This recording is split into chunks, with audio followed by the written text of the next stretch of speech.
Добро вечер на сите, почитуван премиер, директор на фондот, а пред се почитувани стартапчи, како да наречеме, да.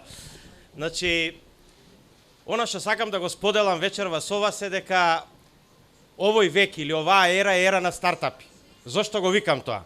Го викам заради тоа што во светот постојат многу компании со голема традиција. Siemens, BMW, Mercedes, други компании кои што обстојуваат 200-300 години, меѓутоа тоа не се најголемите компании, најскапите компании моментално у светот.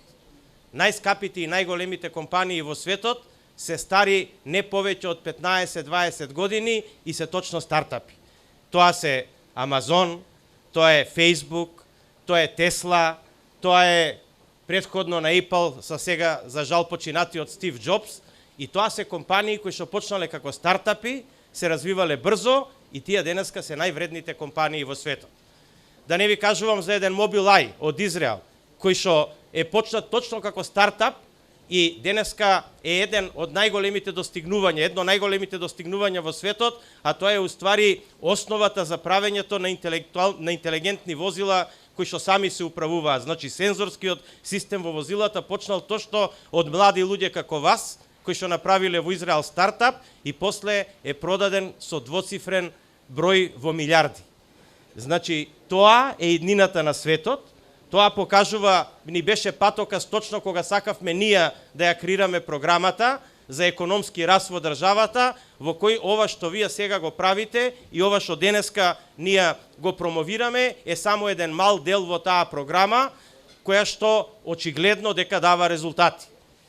Она што сакам како на млади луѓе, а гледам повеќето се млади тука, а тоа ме потсеќа на мене пред едно 15-20 години, за жал, значи, е да ви посакам да почитате една книга, а тоа е книгата за Стив Джобс.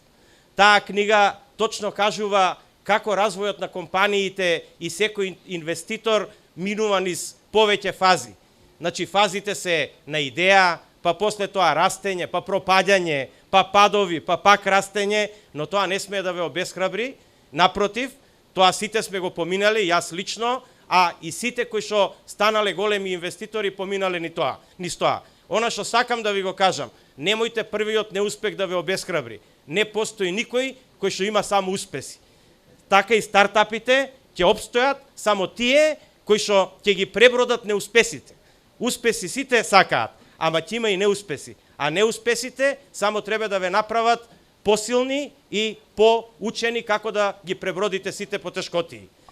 Ке кажам сосема кратко дека програмата која што ние као влада ја на некој начин изградивме за да ја помогнеме индустријата и стопанството во државата, оваа година е најголема од било кога и е 47% поголема од минатата година, 2018, и изнесува некаде околу 70 милиони евро, освен странски директни инвестиции и фабрики, кои што во моментов се околу 30, кои што се градат во државата, помогнати се и над 300 домашни компании, меѓу кои стартапи. Овие стартапи кои што денеска ги имаме 46 се над таа бројка. Практично, да, претходно се 68, ама денеска се 40.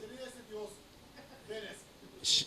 Да, пошто во материјалот беше напишано 48, ама го слушнав директорот и викам сигурно он подобро знае, да. Да, добро, значи 48. Денеска ме радува тоа што ги има од сите области, ги има значи од информатика, од машинство, биотехнологија, слушнавме пред малци, има и нови, има од градежништво, има од земјоделие и тоа е добро, значи има дисперзија по сите области. Она што јас сакам лично да ви го посакам, прво, мене лично ме радува што гледам тука многу млади луѓе, ви посакувам на сите успех, посакувам по неколку години да слушнеме за една испашна приказка, а сите вие да станете милионери благодарение на овие стартапи. Ви посакувам на сите успех и ќе ни биде драго како влада да ги слушнеме сите ваши предлози и да ве поддржиме во вашите активности. Ви благодарам на вниманието.